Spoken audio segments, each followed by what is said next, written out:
Assalamualaikum warahmatullahi wabarakatuh.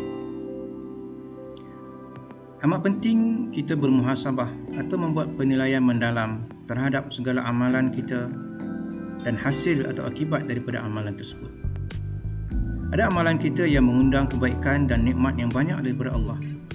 Dan sebaliknya, ada juga amalan yang mengundang keburukan, bala dan ujian daripada Allah.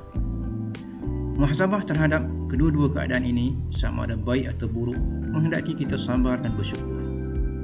Banyak ayat Al-Quran yang menjelaskan tentang pentingnya amalan muhasabah, sabar dan syukur untuk mencapai dan mengekalkan kebahagiaan di dunia dan akhirat. Antaranya ayat 18 surah Al-Hashr, ayat 155 surah Al-Baqarah, ayat 139 surah Ali Imran dan ayat 7 surah Ibrahim. Firman Allah di dalam surah Al-Hashr ayat 18. A'udzu billahi minasy syaithanir rajim. Ya ayyuhalladzina amanu taqullaha wal tanzur nafsum ma qaddamat lighadin wattaqullaha innallaha khabirum bima ta'malun. Maksudnya, wahai orang beriman, bertakwalah kepada Allah dan hendaklah setiap diri memperhatikan apa yang telah diperbuatnya untuk hari esok, iaitu hari akhirat. Dan bertakwalah kepada Allah, sesungguhnya Allah Maha mengetahui apa yang kamu kerjakan. Seterusnya firman Allah di dalam surah Al-Baqarah ayat 155. وَلَنَبْلُوَنَّكُمْ بِشَيْءٍ مِّنَ الْخَوْفِ وَالْجُوعِ وَنَقْصٍ مِّنَ الْأَمْوَالِ وَالْأَنفُسِ وَالثَّمَرَاتِ وَبَشِّرِ الصَّابِرِينَ. Sadaqallahul azim. Maksudnya, demi sesungguhnya kami akan menguji kamu dengan sedikit perasaan takut kepada musuh dan dengan merasai kelaparan dan dengan berlakunya kekurangan dari harta benda dan jiwa serta hasil tanaman. Dan berilah kabar gembira kepada orang-orang yang sabar. Firman Allah lagi di dalam surah Ali Imran ayat 139. وَلَا تَهِنُوا وَلَا تَحْزَنُوا وَأَنْتُمُ الْأَعْلَوْنَ إِن كُنتُم مُّؤْمِنِينَ. Maksudnya, dan janganlah kamu merasa lemah dalam perjuangan mempertahan dan menegakkan Islam. Dan janganlah kamu berduka cita terhadap apa yang akan menimpa kamu. Padahal kamulah orang-orang yang tertinggi mengatasi musuh dengan mencapai kemenangan, jika kamu orang-orang yang sungguh-sungguh beriman. Seterusnya firman Allah dalam surah Ibrahim ayat 7.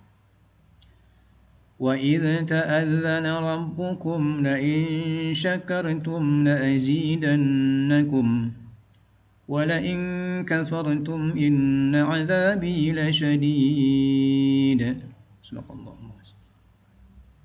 Maksudnya, dan ingatlah ketika Tuhan kamu memberitahu, demi sesungguhnya jika kamu bersyukur, nescaya aku akan tambahi nikmatku kepadamu. Dan demi sesungguhnya jika kamu kufur, ingkar, sesungguhnya azabku amatlah keras.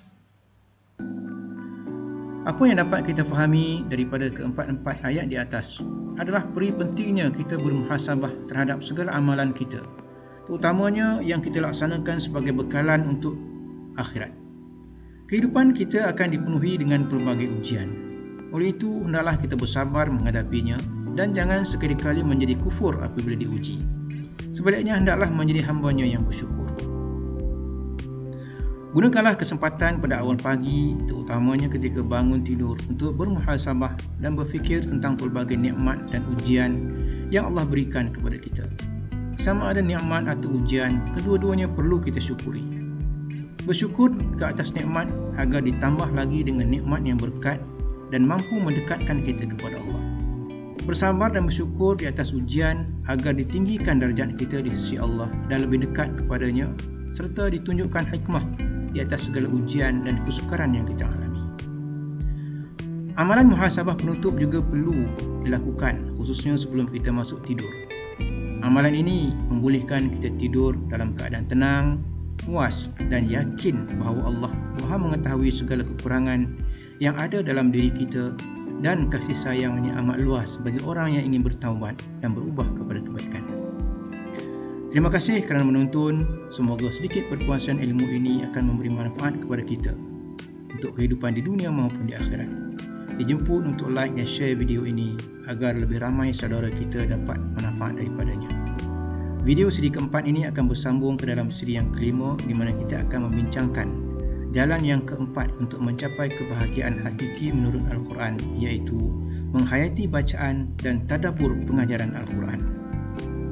Seterusnya, untuk mendapatkan lebih banyak maklumat dan notifikasi daripada video-video akan datang, tuan-tuan dan puan-puan dengan segala hormatnya dijemput untuk subscribe dan kongsi channel ini dengan sahabat dan saudara mara. Sekian, Assalamualaikum warahmatullahi wabarakatuh.